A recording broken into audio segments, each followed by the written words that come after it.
I took a writing class later where the teacher wanted to represent me, and she was an agent. I didn't know it.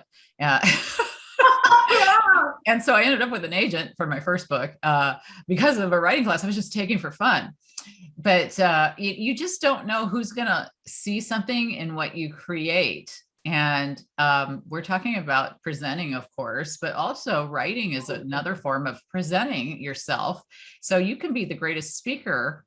Oh, it's just like the other day I had somebody on my show. She was brilliant. I was listening to the show going, I have no idea what she's talking about at this particular moment. It's so intense, you know what I mean? And I really liked her. She was just the brightest thing. And then she wrote a thank you note and to somebody who introduced us, and she wrote, her and I had a great time. And I thought, that's the first thing that anybody could write for you. Oh my God. Yeah. And I'm thinking, how does that connect with that? You know what I mean? Because it's such a grammatically incorrect thing to write. And I'm wondering, how many people have that disconnect in how they speak and how they write? Think about a lot of the CEOs and how they are not necessarily Hemingways. So they have hired really good secretaries or assistants who do their writing for them. They tell them what needs to be said, and the other person puts it into legible, understandable language. Yeah. Well, anybody listening, don't start any sentence with her and I, please. But I take poetic license a lot.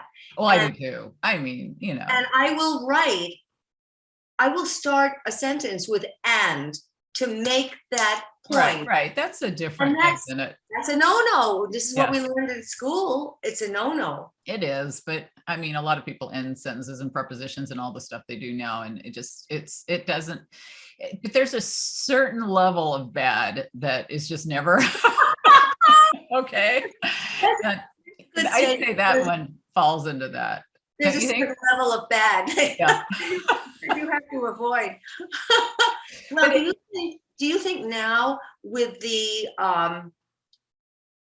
awful language that goes on, the awful syntax, the awful language setups, because of our social media, do you think things have just spiraled downward?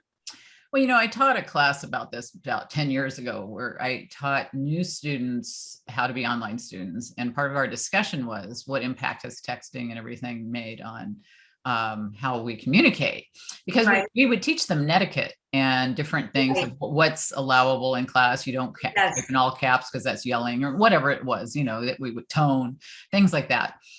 And that I included a lot of that in my book on online education. I think I wrote that in like 2008 or 10 or something like that. And because it was a hot topic then, and it continues to be a hot topic of how much has our communication changed based on how we communicate in the different technologies.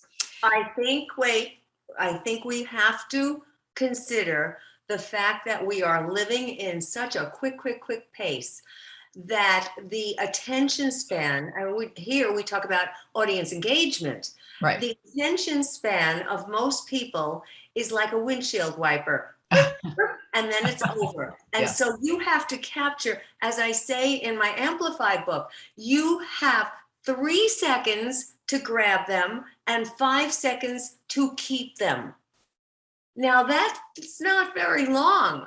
And if you're busy saying, hello, my name is Dr. Gilda Carl, and I am you're over it. Yeah.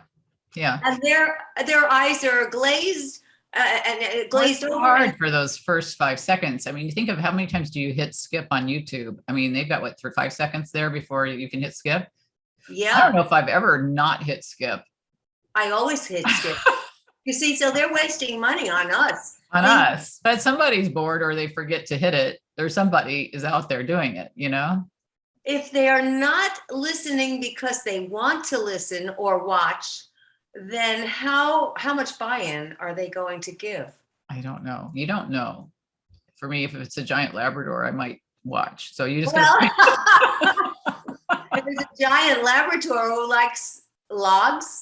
Like, yeah, yeah, if it's something that I mean, there's going to be something that's going to be the giant Labrador for other people. I guess I just haven't seen my giant Labrador that makes me want to not click. But I do find that I connect more on the videos that go through Facebook than I would on YouTube for some reason, because I don't Because know, they they don't just have appeal to that. me. They don't Yeah, have that skip. You can scroll down and they start playing, and it's just the way they play that makes me interact with them more. I've found. Do you see that too, or? by the time I'm done, skip this and skip this, I'm exhausted already. And, to get my attention is going to take some doing.